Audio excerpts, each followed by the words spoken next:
So it's nearly the end of the year, December 2024, and I'm away on holiday, and I've had a lot of time to think and reflect about everything that I've been through this year, everything I've faced, all the challenges that I've overcome, and where my life has kind of ended up now. And I wanted to sort of share some things that I feel really helped me get through this year. Not just this year, but probably the last 10 years. I feel like there's been a lot of big changes in my life. And I do see some people struggling with their lives. And I realize it's because they're not ready or willing to make the changes that they probably deep down really need to make.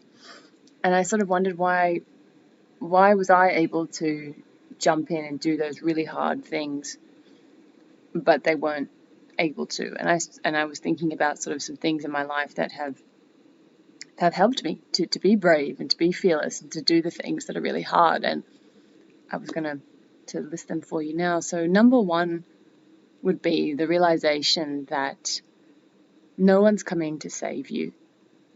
You know, no one's going to turn up at your door with a bag of money or a health cure or the fix to whatever's going on in your relationship. You know, I think sometimes we think if we struggle enough or we play victim enough, someone's going to throw together a GoFundMe and get us out of our problems. And maybe that happens for like less than 1% of people, maybe that happens to someone who's been severely disabled or, through some sort of really terrible situation. But for the general person, you and me, going through life struggles, no one's coming there to save us, not our family, not our parents. I realized in my marriage that if I didn't call it quits and make the decision this is ending, that marriage was never going to end. He was never going to be strong enough or be the one to put himself out of his comfort zone. So he would have just stayed in there too because that was comfortable, but it was not happy. And so I'm really proud of myself that I realized that the only person that's going to save me essentially from this unhappy marriage and wherever this future is going is me. So it's easier said than done.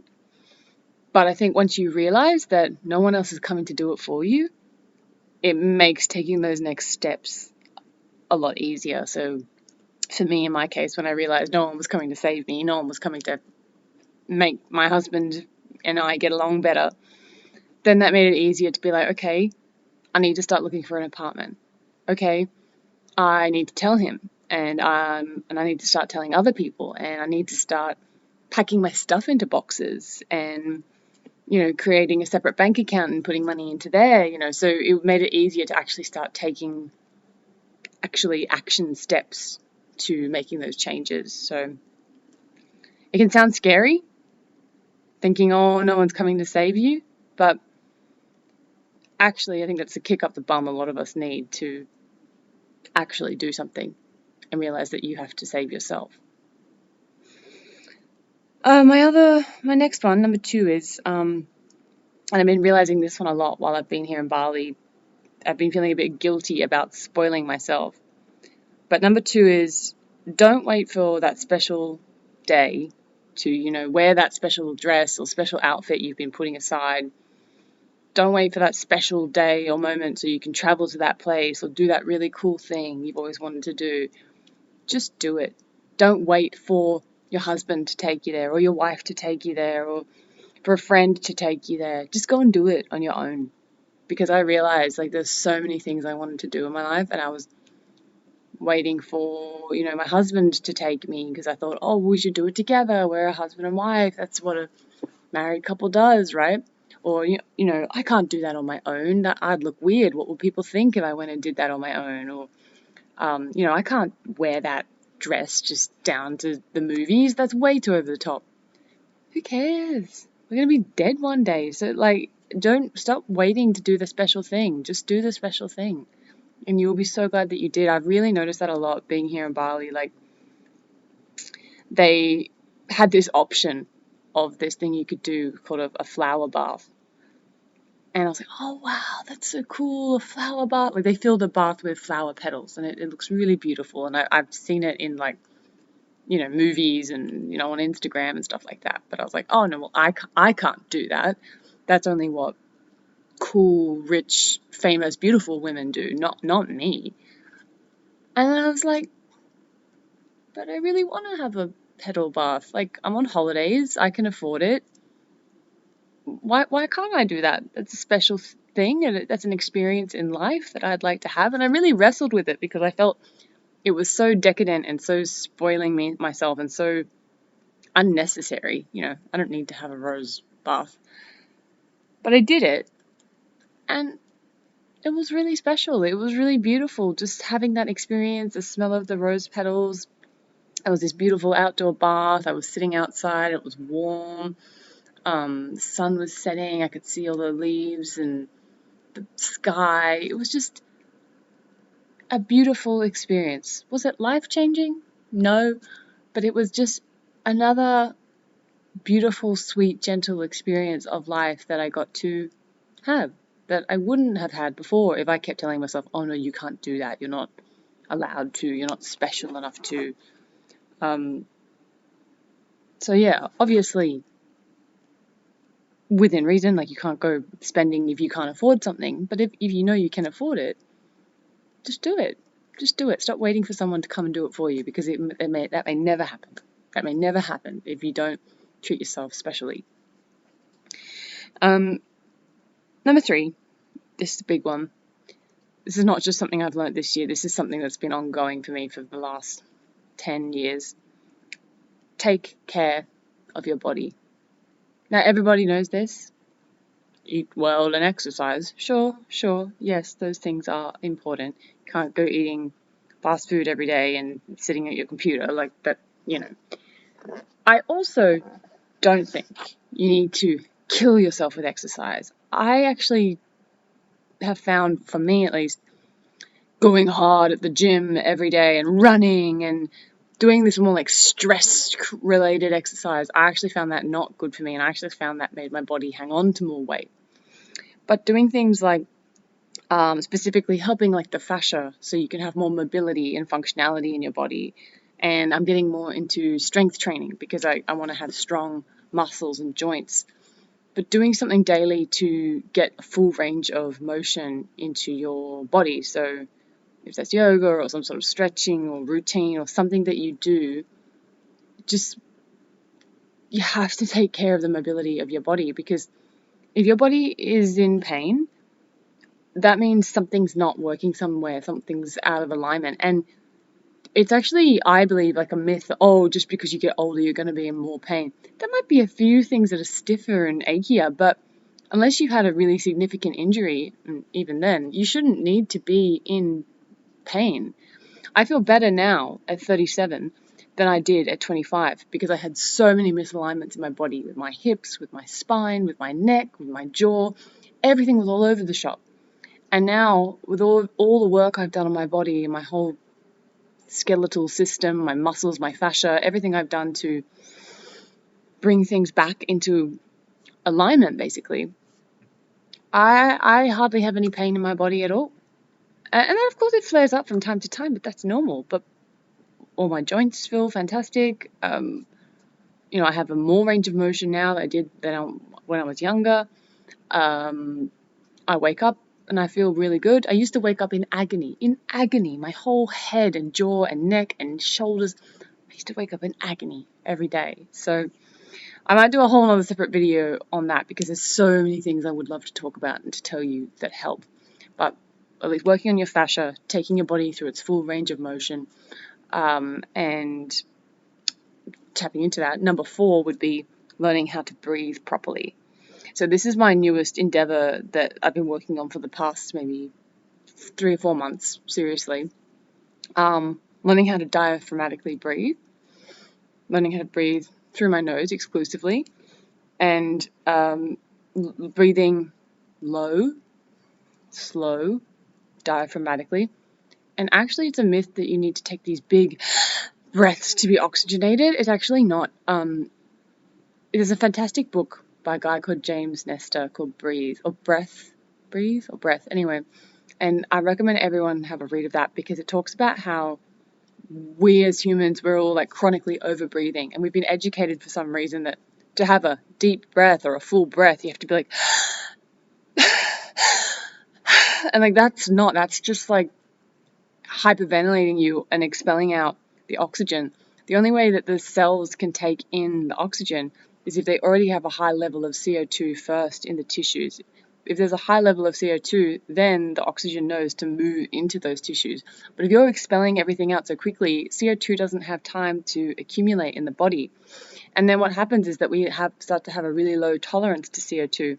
So that's when you start to have that panicky thing. If you hold your breath and then you get that urge to breathe really, really quickly, that means that you have a low CO2 tolerance. So I'm not explaining this fully technically. The book Breathe explains it more, and I might do another video just about breathing.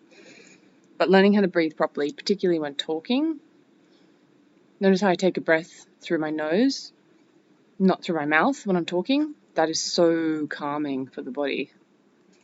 So that's something that I'm working on a lot. I also tape my mouth at night, which means I breathe the whole night through my nose, and that's also been a game changer as well, because that is how we're meant to breathe. If you're sleeping at night like this, which I slept like that for the first, other than when I was a baby, I slept like that for 20 years of my life, just like this. It's so bad for you, and I used to wake up feeling exhausted.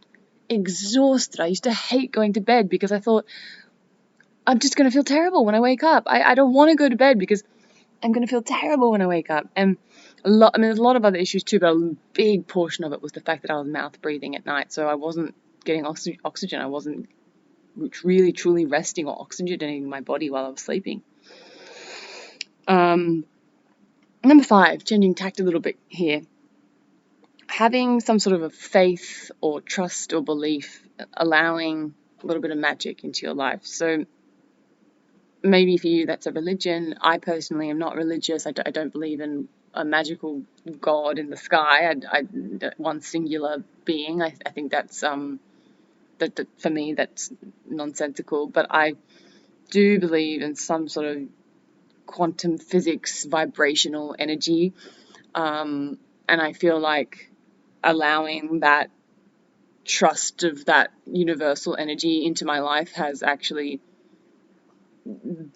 brought me tangible results, manifesting as they call it. I like the idea of manifesting, but I think it's such an overused word. I don't want for this to sound like spiritual woo-woo, but I do think that there is something to it, law of attraction, surrendering, having trust, having intention with what you do, and trusting that the way that you get to the thing you want may not be the way that you thought you'd get there. You might end up getting what you asked for. Maybe that was, I don't know, fame and fortune. But the way you get to that fame and fortune, maybe not the way you wanted it at all. Maybe it's for something that you're not. Maybe you wanted to be famous, let's say for me. Maybe you wanted to be famous for being an actor, but you end up being famous for being a DJ. And you're like, oh, okay. You gotta be kind of specific with what you want, right? So, but I think having that bit of faith, having that bit of magic in your life has helped me a lot. I grew up in a family that was really anti-religious and really anti-spiritual. They were just about life is life, you live, you die. And like there's some intelligence to that factual way of looking at life on many levels. That is true. But when you're struggling with existential thoughts and what is my place in the universe and why am I here and what am I doing and what is the sense of all of this? And you're just like, well, you're just a sack of bones and you're going to live and you're going to die.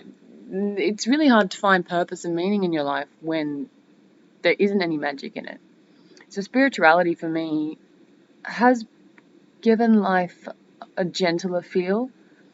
It's allowed me to access more beautiful parts of myself and of life and to manage challenges and things that have come up better. It's a soft place to fall in a hard, factual, cold world.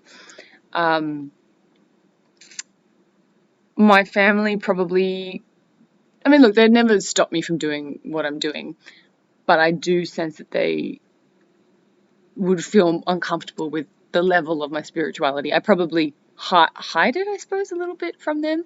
I would never have an open discussion about, say, law of attraction or manifestation with my parents. Like, they would just look at me like I was talking another language. They'd be like, what?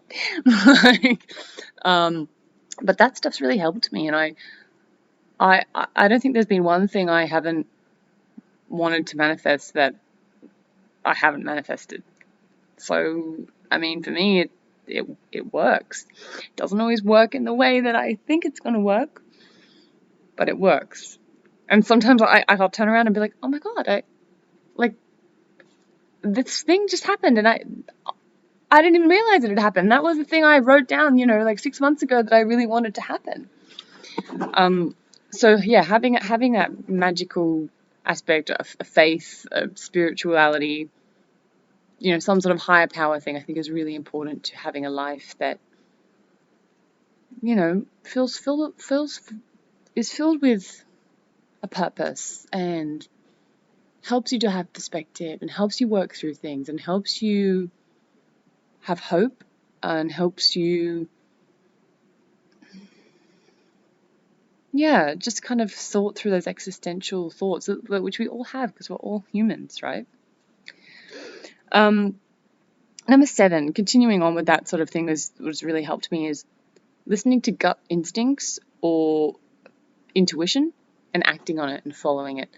So a couple times in my life, I've had really, really strong gut instincts or intuitions.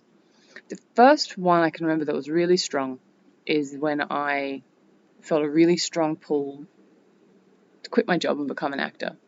Now, on paper, that didn't make sense.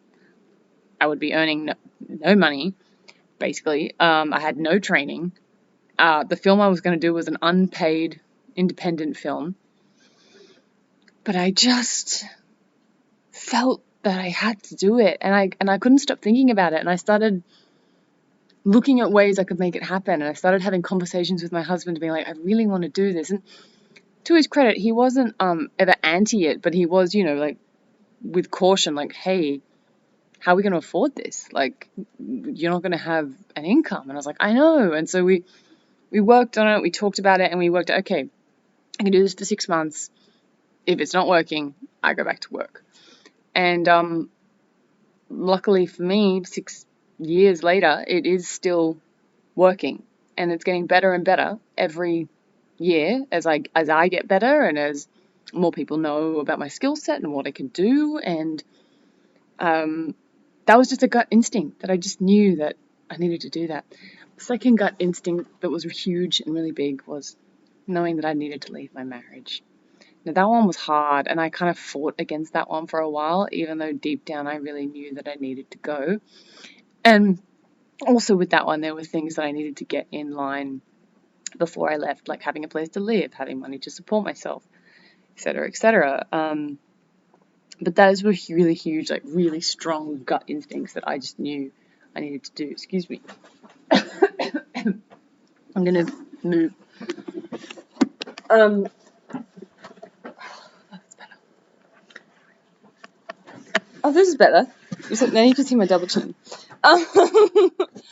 Who cares? See, this is another thing I want to work on. It's just being myself and not trying to project some like sort of perfect image. Like, there's so many already perfect, beautiful girls online with amazing cameras and perfect lighting and perfect faces and all this stuff, and it's not me.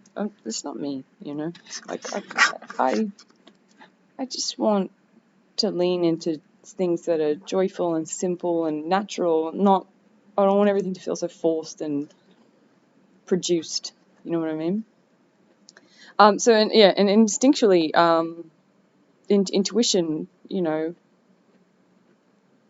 intuition could be even smaller things like going, I think think I really need to make a video about this stuff and share it. Even though I feel uncomfortable about it, I just feel a really strong intuition that I should, or having an intuition like, I think I need to call that friend I haven't seen for ages. I just have this really, there's just this feeling I need to check in on them. And I think following those intuitions are really important.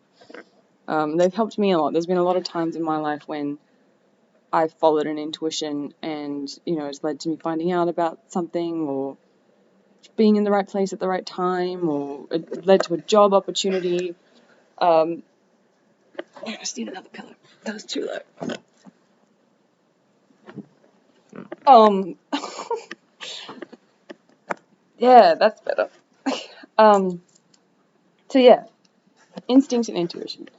Then my other ones were, okay, this is good following on. So number 8, which is the one I've been working on a lot more this year. This video is getting really long and I know no one's going to watch it, so whatever. Don't be afraid to put yourself out there. Don't be afraid of negative comments. I mean, one day we're going to be dead and gone, so what does it matter? Like, it's completely irrelevant. Like, I don't want to limit myself because I'm afraid of what some random person on the internet might say. And, these are the only things people are going to insult you about. Number one, it'll be your appearance, because they're looking at you on a screen. The first thing they're going to look at is appearance, and that's a natural human thing. Then they'll judge you on, like, your skill set, or, your personality, whatever you're presenting in that moment on that screen that they get to see you. And then, they write their comment, and then they've forgotten about you the minute they've clicked away. Like, it doesn't matter. Like, by the time we're all dead and gone, there'll be some new social media thing online, and everything that's ever been written on YouTube or Instagram or Twitter or TikTok or whatever, it'll all be so void and meaningless, and no one will even remember it. So don't worry about it. If you expressing yourself is being, if you're choosing not to express yourself because you're worried about what other people are going to say and if they're going to like you or not, fuck them. Don't worry about it. Just share you. You are worth sharing. Your voice matters, and you are allowed to express yourself. I came from a family where I was not allowed to express myself. I was a middle child. Couldn't talk about my thoughts or feelings. Couldn't get heard. Couldn't get attention. And what I learned in that family was that my voice didn't matter. My thoughts didn't matter. My feelings didn't matter. My opinions didn't matter. I really, really, really have struggled with that right up until, probably 6 months ago. And one of my big things this year has been like, I'm going to make sure my voice matters. I don't know who's listening. I don't know if anyone cares, but at the end of the day, it's for me. I deserve to have my voice heard. And you deserve to have your voice heard. Doesn't mean people have to agree with me. Doesn't mean people have to like it. In fact, people might hate it. I hope they do. That's their prerogative, that makes the world go round. But just the act of doing it, the act that I am doing this right now, that I'm recording the words that I'm speaking, and I'm going to put it on a global platform for anyone in the entire world to hear me. It means I exist. I matter. My voice is heard. And for me, that's really special, and that's really important, and it's something that I'm going to continually be working on this year, and that's something that's helped me a lot. So put yourself out there. Just do it. Why not? Worst thing that's going to happen is someone goes, you're ugly and you're untalented and you're dumb. Like, okay, cool. Got anything else? like it's like the same insults over and over. Like, I know who I am, and I know that none of that is relevant to my concept of who I am as a being on this planet. So it's like insulting me on like a plane of existence that is below actual, like, the source of existence, if that makes sense. I know it's a bit conceptual, but yeah.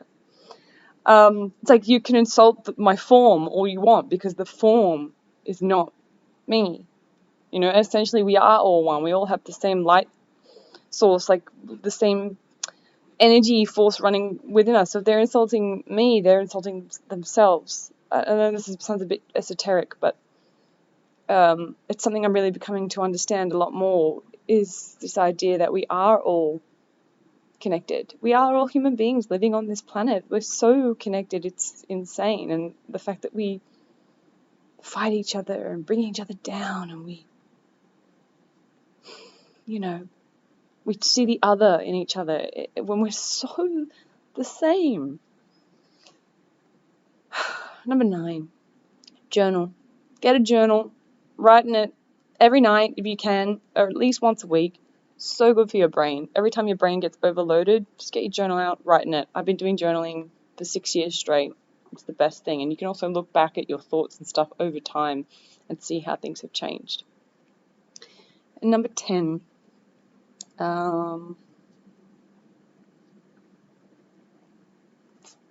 is also one that has helped me, and it's the last one for tonight because this video is long and I'm tired.